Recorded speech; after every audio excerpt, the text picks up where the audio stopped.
Sholing were at home in the Southern League for the first time this season on Monday when they faced Larkhall. Both sides got off to winning starts for their campaigns, which makes for a feisty game. Before the match, here are the thoughts from both managers. Yeah, just one change for us. We've got Umo dropping to the bench and Dan Mason comes in. Obviously wasn't available for selection on Saturday, but terrific goal scorer for us, so he should come into the team tonight. Obviously both teams won their opening game. Are you looking at it as a different kind of challenge for those?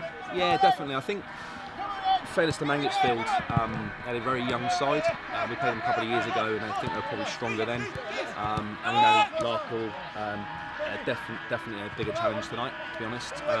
So they had a good result on Saturday, 3-1 away, or 3-1 at home, sorry. But yeah, I think there'll be a look at their team, look at some experienced heads out there.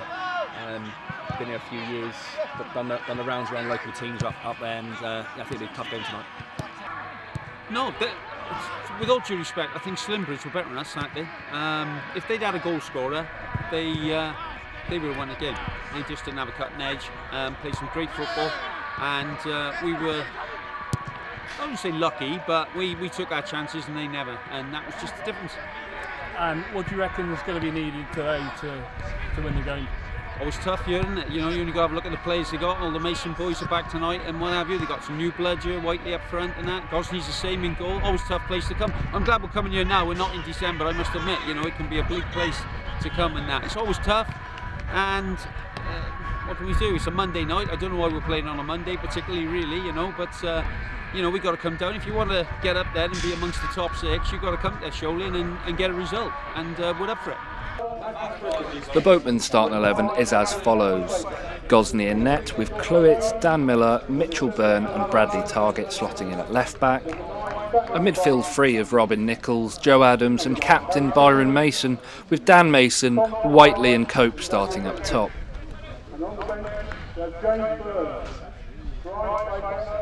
Larkhall began with Semmons in goal, Cam, Clark, Britton, Baker, Jones, Lambert, Crum, Simons, Fry and Demkiv. A very low sun here at the McCoy Stadium, with Larkhall getting us underway from right to left.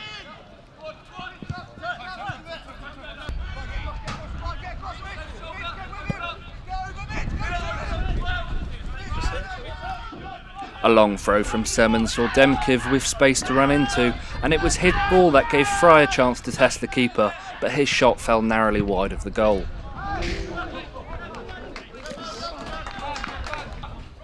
Larkhall again looked to open the scoring, when this cross eventually found Fry, whose volley flew over the goal. A 30-yard free kick almost crept into the bottom corner, but the wall stood firm and managed to deflect the ball for a Larkhall corner. Some terrific work from Connor Whiteley gave Joe Adams room to run, but Jones managed to put in a great challenge to deny him. Some good quick build-up outside the Larkhall box gave Jake Cope an opportunity to try his luck, but his left-footed effort was a foot or two too high. Larkhall continued to put pressure on Sholing and managed to put the ball into the back of the net before the assistant ruled it out for offside.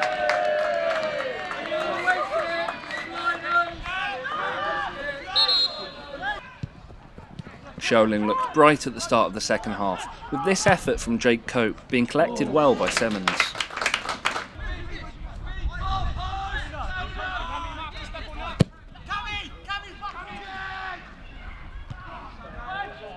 This long free kick from Larkhall caused disruption in the Sholing box. A save from Gosney saw the ball fall to the feet of Simons, whose scuffed effort cannoned back off the post and away to safety.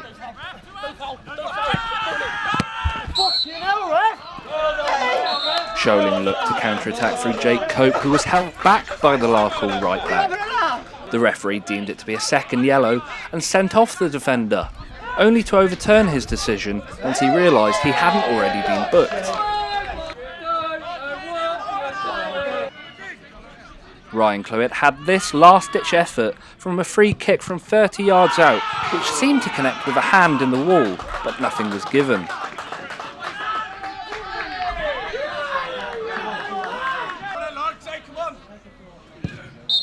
0-0 at full time. Here's the post-match thoughts with both managers. Yeah, look, we said before the game it's going to be a tough game. I think they'll be up there end of the season. Haven't seen their squad, and they kind of move around that area up there, but they've got a very, very strong team, so give them that. I thought they controlled the first 10-15 minutes. Again, we changed our formation again tonight to suit what we were playing. I think after the first 15 we got into it, and both teams, it's a bit of a stalemate to be honest, but I think we created the better chances tonight, and on a different day maybe a couple of those go in. What'd you make of that game? Yeah, we're delighted with the point. I thought, no disrespect to them, they put you under a lot of pressure. Long ball, the keeper, they don't throw much, and you've got to withstand it. It's a intimidating place to come, and I thought we stood up really well.